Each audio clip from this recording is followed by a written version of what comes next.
और अब चलिए चलते हैं हजारीबाग। हजारीबाग में आज क्या कुछ खास रहेगा, शहर की बड़ी गतिविधियां क्या रहेंगी, ये चीजें हम समझेंगे। हमारे साथ हजारीबाग से हमारे सहयोगी शशांक जुड़े हुए हैं। शशांक, हजारीबाग की प्रमुख गतिविधियों की बात अगर आज करें तो वो कौन सी गतिविधियां रहेंगी जिस पर आज सबकी नजरें रहेंगी?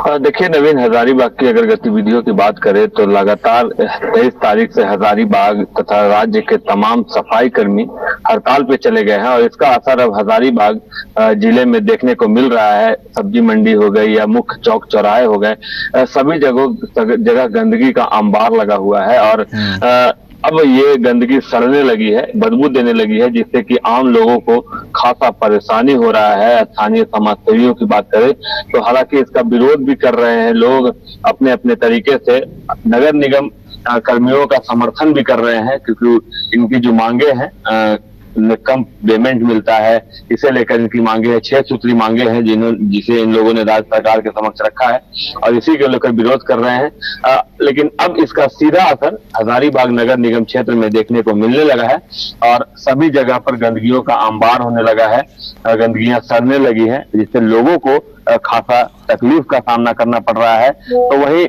नगर निगम क्षेत्र के ही पगमिल एक जगह है जहां पर काफी दिनों से जल जमाव, भारी जल जमाव है, 2 से 3 फुट लगातार 300 फीट तक जल जमाव है, जिसके निदान के लिए लगातार आंदोलन हुए हैं। न्यूज बाइस्कोप ने भी उसे दिखाया है प्रमुखता से, लेकिन इस आंदोलन का असर होता हुआ अभी तक नहीं दिखाई दे रहा है और स्थिति जो की तो बनी हुई है। लगातार कभी कांग्रेस के द्वारा, कभी समाजसेवी के द्वारा वहां पर विरोध किया जा रहा है। आज बीजेपी नेता प्रदीप प्रसाद भी वहां विरोध प्रदर्शन करने जा रहे हैं, लेकिन उसका असर कुछ अधिकारियों को होता हुआ नहीं दिखाई दे रहा है, जिसका विरोध लगातार हो रहा है। आम लोगों को काफी परेशानियां हो रही हैं। अगर कल की बात करें तो कल भी वहां विरोध प्रदर्शन हुए, चूंकि एक टोटो का पलट जाने से एक बच्चा काफी गंभीर रूप से घायल हो गया था, जिसे लेकर विरोध प्रदर्शन हो रहे थे। तो पगमिल में जल जमाव की स्थिति काफी भयावह है और चूंकि नगर निगम के कर्मी हड़ताल पे हैं, उनके जो जेसीबी चलाने वाले ड्राइवर है वो हड़ताल पे है, इस कारण भी नगर निगम वहां काम नहीं करवा पा रहा है। तो ये असर अब हजारीबाग जिले में नगर निगम कर्मियों के हड़ताल पे जाने से दिखने लगा है।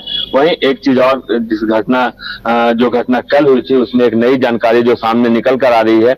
उत्पाद विभाग ने कटकमदाग के एक जंगल से 600 पेटी विदेशी शराब जब्त किए थे, जिसमें एक नया अपडेट आया है, जिसमें पता चला है कि शराब जो है अरुणाचल प्रदेश से झारखंड लाया गया था और झारखंड के कटकमदाग जो कि चतरा जिले से लगता हुआ एक प्रखंड है, उस जंगल में इसे बनाया जा रहा था। एक तरह से मिनी फैक्ट्री थी वह, और उस मिनी फैक्ट्री की सूचना सहायक उत्पाद आयुक्त को लगी थी और गुप्त सूचना के आधार पर कार्रवाई की गई थी। चतरा उत्पाद विभाग की भी मदद ली गई थी और एक बड़ी कार्रवाई करते हुए वहां से 600 पेटी शराब और एक वेस्ट बंगाल नंबर का ट्रक जब्त किया गया है, जिसे अब आगे की कार्रवाई की जा रही है। लेकिन उत्पाद विभाग लगातार हजारीबाग में ऐसे नकली शराब और इलीगल रूप से शराब बेच रहे लोगों पर कार्रवाई कर रहा है। कुछ दिन पहले चौपारण में भारी संख्या में शराब पकड़े गए थे, अब कटकमदाग जंगल में पकड़े गए हैं। तो उत्पाद विभाग लगातार सक्रिय है और ऐसी